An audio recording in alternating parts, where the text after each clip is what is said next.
Season 29 of RTA is here, and that means that the list of support monsters has rotated. So let's talk about them. Today we're going to go through some highlights and lowlights of the RTA Season 29 supports. But first, for the uninitiated, support monsters are a rotating list of free monsters that anybody can use during the season, and they come fully kitted out with skill ups, runes, and artifacts. But the runes are ungrinded, so if you happen to get any of these monsters along the way during the season and you want to build it for yourself, there are some improvements you can make, or you can just try different builds on your own. Also, here are the stats for this season's supports.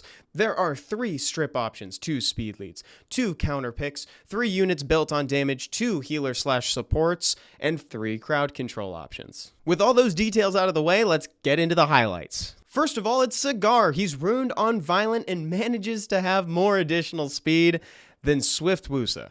Bro, that's crazy. It's opposite day, and nobody told me. I'm loving that Cigar is here at all. He's one of the most desirable starters in the game right now, and for good reason. His third skill even appeared on the best elemental third skills in the game video. That's because it rocks. He also rocks, except he's got a slow base speed. But having him runed on Violent with those stats makes up for it. And even considering the comparison to Wusa, Wusa's not that bad, and his inclusion on its own is a highlight. Plus, he'll still move ahead of Cigar because of his base speed. The only weird thing is that he has crit damage and additionals in his artifacts, and he's on Endure. It's a little strange, but whatever. Next up is Zen. Zen seems really fun. He's built on Swift, he's a strip option, and he's going to be applying lots of debuffs and mixing up attack bars, so it just generally makes the game more confusing for your opponent. He also has Shadow Tie on skill 2, and that's just a cool skill. It's also really long.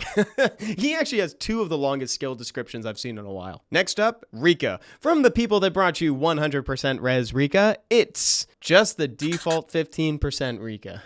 Rika's honestly looking pretty good. She's runed on Despair, she's got accuracy increasing effects in the artifacts, and she is still just one of the best last picks available in RTA right now. If you see that your opponent doesn't pick a lot of immunity, you can just slam down a Rika and they either ban it or they lose. The only thing that's really holding her back to me is just that resistance stat, because she's not runed on Will, so they can kind of like do a lot to her before she takes a turn. So if you're bringing Rika, you got to be really sure that you can get her to take a turn. But otherwise, looking good. Next up is Amber. Low-key, this Amber is actually not bad. She's got HP, attack, a little bit of accuracy, and heck, she's ruined on Despair, so she has a chance to stun. Plus, she has really good additionals in the artifacts. Really good is in quotes. They're good. Maybe not really good. Remember, we're looking at these from the perspective of maybe like beginning fighter ranks up to like F3. Racuni is the last one on the highlights for me. Bro, this Racuni is actually so good. He's got damage reduction in the artifact. He's on Vionem with good HP and defense.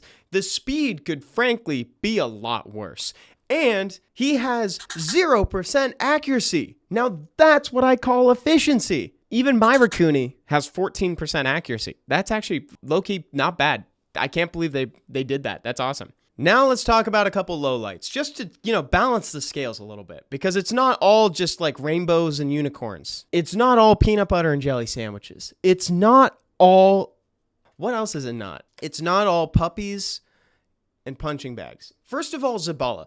Zabala is not that fast, so you can't do the cool thing where you have him start and then you boost up your starter with his skill 2. At least you can't do that with everybody. You can do that with a few of the people on the starters list, but not with everybody. Even still, he is not that bad. To be honest, this is more like a medium light than a low light, if you know what I'm saying. Hey, at least he's on Will, but he doesn't need to be on Despair. He already freezes. Mayho Wang. I actually don't mind that he's on crit rate, but he's a little squishy. It don't let me! Not a lot of HP, and a suspiciously low amount of defense. Though the artifacts do try and compensate by reducing crit damage and damage taken by fire. But again, I don't think the crit rate on slot 4 is necessarily the issue, especially because he gains so much attack and speed. But like, he's gonna die. You're gonna die, clown! I've said it in the past, but if you're gonna build a unit to be slower, you're gonna want it to be somebody who's got built-in attack bar cycling. And luckily, Feng Yan has that, but he's just a bit too slow for my liking. And he's not on Will either, so your opponent's gonna have an easy time at the beginning trying to get rid of him. But he does have good defense and accuracy. His artifacts kind of help with the damage reduction a little bit as well, so if he gets a turn, then it's gonna be devastating. But getting him that turn guaranteed, that's the hard part. So there we go. Those are the RTA Season 29 support monsters, the highlights and the lowlights. Let me know if I missed a monster that you're particularly loving this season, because there are a couple that didn't make an appearance in the video. I notably didn't talk about our 2 speed leads or Hearn, who does offer Oblivion. Let me know how you're incorporating these units into your drafts in the comments, and I'll talk to you guys next time. Bye-bye.